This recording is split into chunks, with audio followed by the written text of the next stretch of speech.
13 দিন স্কুল বন্ধ ছিল, ভালোই দিন কেটে গিয়েছে। আবার স্কুল খুলে দিল, 8 তারিখ থেকে স্কুল খুলে দিল। এটা 8 তারিখ, এটা 7 তারিখের ভিডিও। আমি সন্ধ্যার থেকে শুরু করছি। সন্ধ্যার নাস্তার জন্য কিছু গুঁড়া চিংড়ি দিয়ে পেঁয়াজু ভেজে নিলাম। এই পেঁয়াজুটা দিয়েই সন্ধ্যায় নাস্তা করে ফেলবে, আর কিছুটা রেখে দেব, রাত্রে ভাত খেয়ে নিবে। কারণ আজকে বেশি কিছু রান্না করিনি, সব কিছু গুছায়ে রেখে দিয়েছি। রাত 12টার পরে গ্যাস আসলে আমি রান্না করব, কারণ এই 6টা বাজে গ্যাস যায়, তারপর থেকে গ্যাস থাকেই না।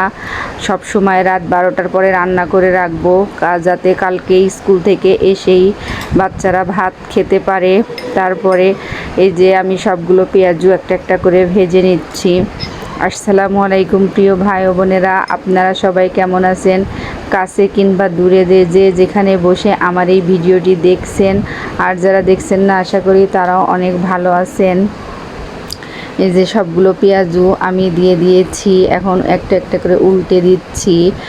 আর আপনারা একটু আমার চ্যানেলটাকে সাবস্ক্রাইব করে দিয়েন। ফেসবুক থেকে দেখে থাকলে অবশ্যই শেয়ার করবেন আর ফলো দিয়ে দেবেন। আর ইউটিউব থেকে দেখে থাকলে অবশ্যই সাবস্ক্রাইব করে দেবেন, আর পাশে থাকা বেল আইকনটি চেপে দেবেন, যাতে নতুন নতুন ভিডিও আপলোড দেওয়ার সঙ্গে সঙ্গে আপনাদের কাছে পৌঁছে যায়। এই যে কালকে সকালের জন্য আবার কিছু রুটি বেলে রাখছি। এই রুটিগুলা আমি একটা একটা করে আবার ভেজে নেব, হালকা সেকা দিয়ে নিয়ে নেব। আমি রাত্রে রুটি বেলে হালকা সেকা দিয়ে রাখি, কারণ রুটির আমার সকালে বেলতে ভালো লাগে না, আর সকালে তো টাইমই হয় না, গ্যাস থাকে না। ফজরের নামাজ পড়েই রুটিগুলা ছেঁকে তারপরে তরকারি সব গরম করে রেখে আবার স্কুলে চলে যাই। অবশ্যই আপনারা আমার ইউটিউব চ্যানেলে সাবস্ক্রাইব করবেন। আমার ইউটিউব চ্যানেলের নাম নুসরাত কিচেন হোম, অবশ্যই সাবস্ক্রাইব করবেন। যে সকালবেলা আমি এখন রুটিগুলা একটু ছেঁকে নিচ্ছি, রাত্রে আধা চাকা করে রেখে দিয়েছিলাম। আর রান্নাবান্নাও কিছুটা করে রেখেছি, কারণ রান্নাবান্না না করলে সারাদিন না খেয়ে থাকা লাগবে। এই কারণে সব সময় চেষ্টা করি রাত্রে রান্না করে রাখতে। এই যে আমি এখন সবগুলো রুটি একটা একটা করে ছেঁকে নিচ্ছি। তারপরে আমি এই যে এই রুটিগুলো আমি ছেঁকে নিয়েছি, কারণ এই যে এখন বাজে সকাল 6টা, অথচ গ্যাস একবারে টিপটিপ হয়ে গিয়েছে। সবগুলো রুটি সেকা হয়ে গিয়েছে। রুটি দিয়ে খাওয়ার জন্য একটু সুজি দিয়ে হালুয়া রান্না করেছি, দুধ দিয়ে দিয়েছি, ঘি দিয়ে দিয়েছি, দিয়ে আবার এই হালুয়াটা রান্না করে ফেললাম। রুটি দিয়ে সুজিটা খেতে ভালোই লাগে। আবার বাচ্চাদের টিফিনের জন্য একটু নুডলস করে নিলাম।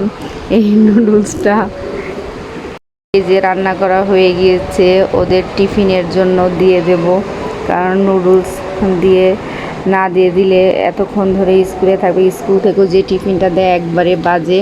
তারপরে আমরা স্কুলের উদ্দেশ্যে রওনা করলাম। অনেক দিন ছুটির পরে স্কুলটা খুলছে। দেখুন আমরা এখন রিক্সা দিয়ে চলে যাচ্ছি। আর এই সকালের ভিউটা এত বেশি ভালো লাগে। সকাল 7টা বাজে, এখন 7টার মধ্যে, 7:30টার মধ্যে স্কুলে ক্লাস বসে যায়। আমরা এখন বর্ষাকাল বলে ওদের পিটি হয় না। তারপরে এই যে 7টায় রওনা করেছি, 7:30টায় ক্লাস বসবে। তারপরে এই যে স্কুলের খুব কাছাকাছি চলে এসেছি। এখন আমি স্কুল থেকে এসে এর আগে একটা ঘটনা বলে নিয়ে আপনাদেরকে। স্কুলের গেটের সামনে মাত্র গেছি, পরে আমার খুব কাছের একজন মানুষ এসে বলছে, ভাবি জানেন আমাদের ওই বান্ধবীর হাজব্যান্ড মারা গিয়েছে। আমি বলছি না, আমি তো জানি না। তারপরে বাসায় এসে চিন্তা করলাম কি করব এখন, মানে এত বেশি খারাপ লাগছে।